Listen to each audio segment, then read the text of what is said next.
Welcome back to another interesting tutorial about Google account settings. And in today's video, I will show you on how to remove payment method from your Google account. Let me show you how.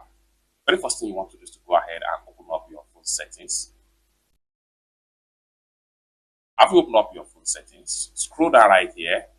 Continue to scroll down and proceed to Google. Next thing you want to do is to proceed with your Google account.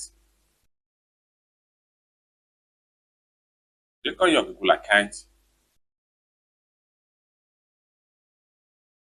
Then scroll down right here until you get to payments and subscription. Click on that.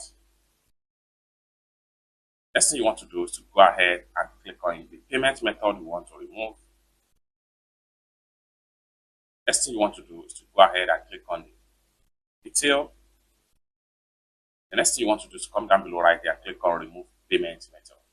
It's that simple.